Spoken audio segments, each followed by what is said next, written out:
Welcome back to the channel. I am Angie. This is Amy. We are in Amy's house. Flat. Just for a change of scenery and much brighter. Today we have 10 questions for a single mummy from a non-mummy. non-mummy from a non-mummy. Okay. Okay. So, yeah. Oh, a bit of background. Amy is the same age as me, met at school, best friends in school. We're both going to be 23 this year. Amy is studying architecture, masters in architecture. Yeah. Go. Okay. So, question 1 is... Okay, so when you meet people, so in whichever way that might be, so you might meet someone in a shop or a restaurant or a bar or a night out or Tinder or however it is, how do you tell those people that you have a child? How do you just like come out straight out with it? Tinder, straight out with it. Yeah. Within like the first few, because if I'm starting to enjoy the conversation, I don't want to then kill it with. By the way, I have a child. So really near the beginning. Yeah. Nights out, clubs and bars don't tend to say anything because those guys don't tend to be. There's just no point. Social gatherings, occasions like that, they tend to know anyway because it's with friends. Yeah. Or friends of friends who have probably mentioned it in the past. So I don't ever really have to kind of give it the whole and I have it because they already know. Most of them they already know. Okay. You know what it does? So basically, people that you're talking to and you want good intentions for, then you probably would tell them quite soon. Oh yeah, absolutely. There's no reason not to. I am very open. Flings, you just don't bother. No, not if I'm in a club and I'm dancing with a guy. And we get talking. 2 minutes, sir. I'm not just going to blurt it out. Like, if I'm intoxicated. Not that I get intoxicated. Okay. Ever. Not together or anything.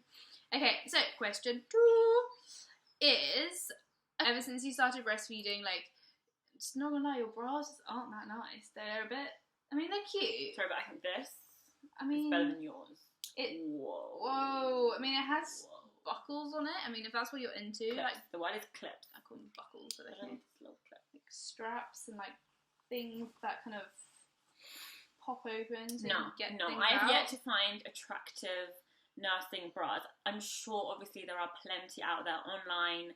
I haven't found any on the high street, but I tend to head straight to M&S for this kind of thing. They have it all sorted.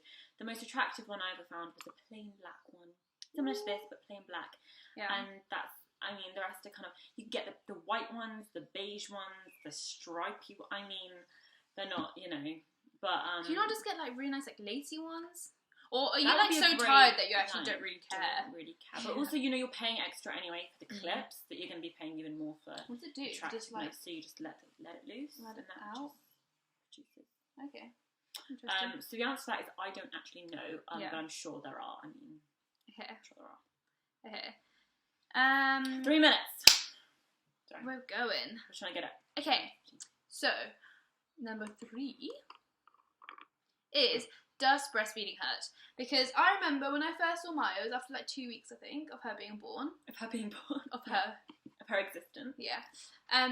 You were breastfeeding her and you looked like you were in so much pain. Like, she was just... And that was with me hiding the pain too. I was and it just looked so painful and you were like, oh my god, it's so sore, it's so painful. And why? I don't know why. Letdown reflex. What Milk coming into your breasts are like, what's going on? This is a foreign, liquid. Obviously, pre-pregnancy, your boobs were just boobs. Being happy, dry boobs.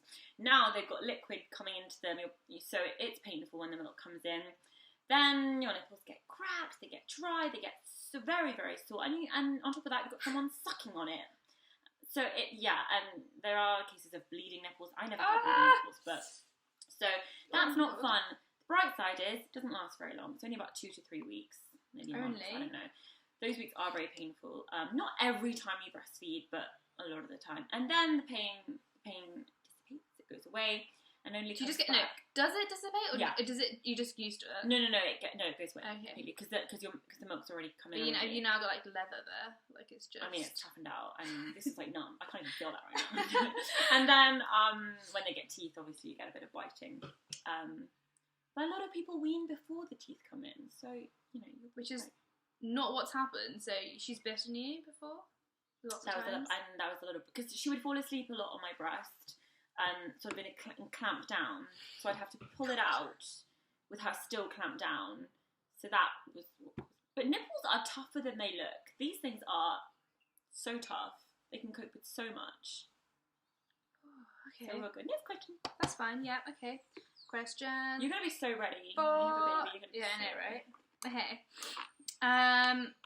Okay. Okay, so we've gone from painful nipples and breastfeeding to I don't know why I look so disgusted. Sorry.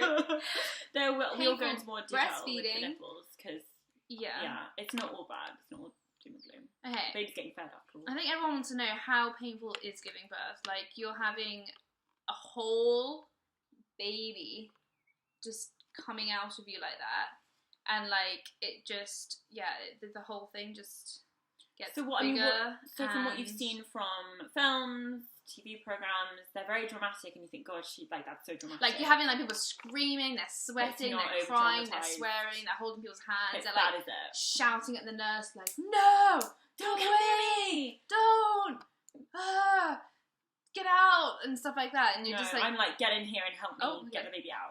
Get in here, like, hold my hand. I want Take everybody to see me.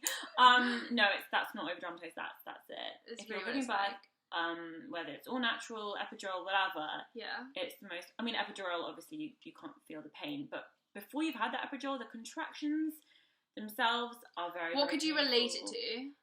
So the beginning is like period pains. Okay, I can really do bad, that. Sorry. And then it gets worse to the point. So it's really painful. The actual giving birth part, I used my voice. I did shouting. Mm-hmm. They allowed shouting. They didn't allow screaming. They said screaming is like a waste of energy, but shouting to was scare allowed. everyone else. Or... So I shouted, and I got her out. No, I'm very proud. All natural. Well done. Okay. Which I thoroughly recommend. That's so impressive. If you can, I did prepare myself for sort of other events like emergency C-section, forceps. I tried to prepare myself as much as possible for the like uncontrollable events happening.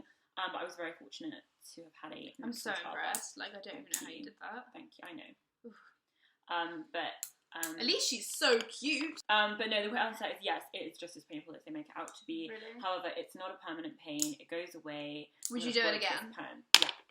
100%. 99%. 99 point. No, just 99.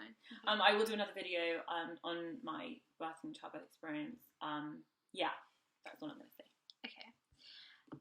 Okay, so moving on from leather nipples, extremely painful. So you birth. coined the term leather nipples. That did not come out of my mouth. Painful birth. Next thing we all know is dying to know is does your thing, my belly button? Yeah. Is that what you're pointing to? Does your nunu still look the same, basically? So, no. And it's never going to, unless you have plastic surgery. I don't know what my vagina looked like before having birth. Before having a birth. But I know, obviously, especially having all natural, because it is so like, it's healed, and that's all I know. Is it doesn't hurt anymore. So I've seen it in the mirror because I looked at it. Okay, I have looked at it, and I like it. I'm quite happy with it. I don't like the sight of vaginas anyway. No one does. Who actually does? Like, seriously. But you came in with one and you left that hospital with a whole other very different thing going on. But it healed, and that's the key thing, is to allow your body to heal and give yourself time. Don't be like, whoa, is this what I'm stuck with forever? No, it gives. No, I'm happy with it. It doesn't like hurt still. It's just all. No, we're all good. Okay. We're all good. What's the key message? To love yourself. To love every part of your body. Even. Woo! Yeah. Brilliant. Okay. Next question. Okay. Next question is, so when you meet a guy, like wherever again it may be, do you, so for example, if I met a guy right now, I'd be like, okay, is he nice? Like, do we get on? Is he a happy person? Does he like enjoy hobbies? Oh, it's such a lie, actually, I don't even care. But you know, those kind of like number 6. Yeah, I think we'll get that next. Okay. And like, so would I just think of like normal 23-year-old thoughts. Do you like look at a man and you're like, you can you be the father of my child? Like all the time.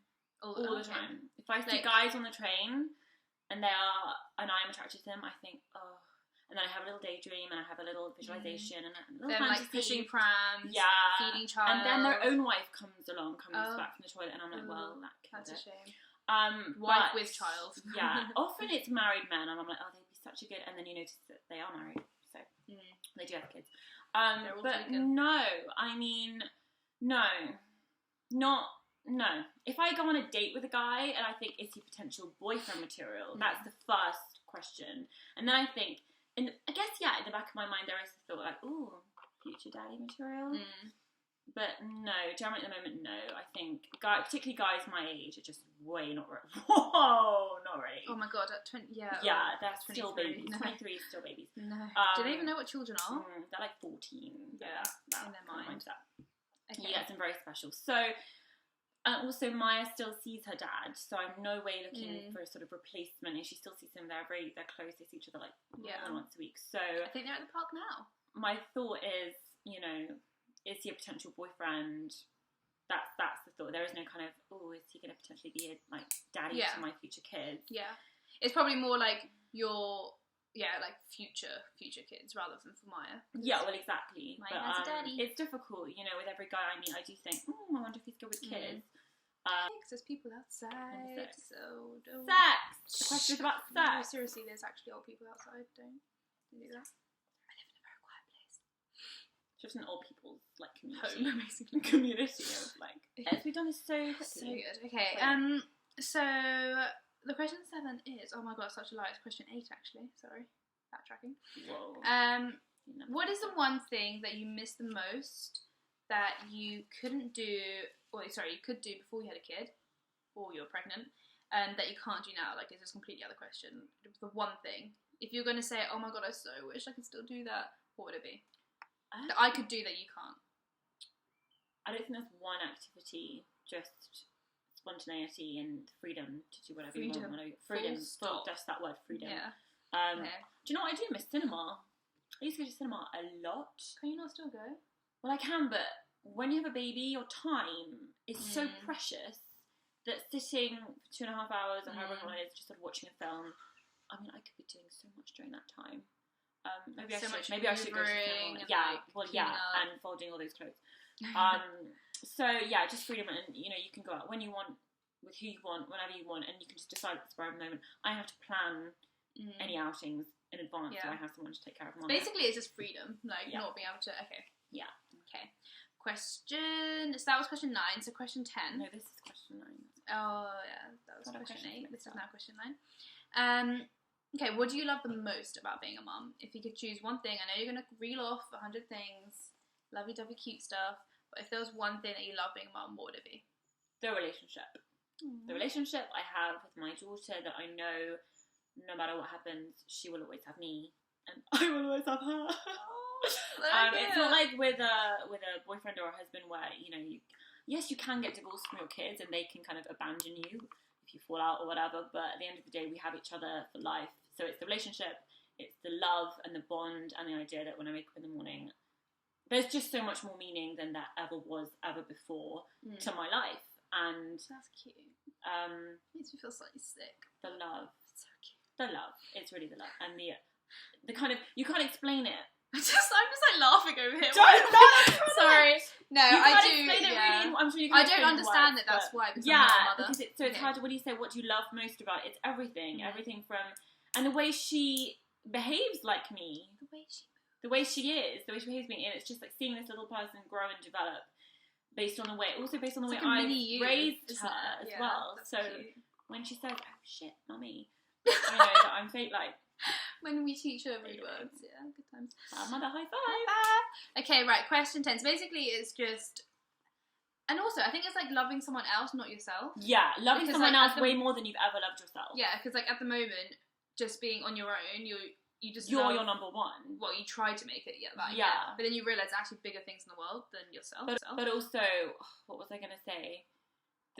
Say what you just said. That there's bigger things in the world than yourself.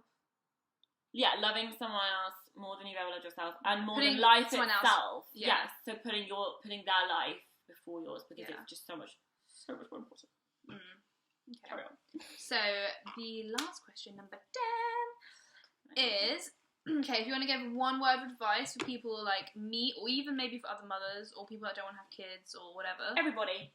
Yeah, like just Everybody anyone. else. One word of advice, or like actually no, a few things that like ignore the one word thing. A few things that like you should just go do or see or experience before you have potentially a child. Go do, see and experience everything you possibly can before having a child. Have as much sex as you can, because particularly for the women, your genitals will never look the same. So have as much sex as you can, because also you'll have the energy to have sex before you have kids. After, it'll take a few years to get that energy back.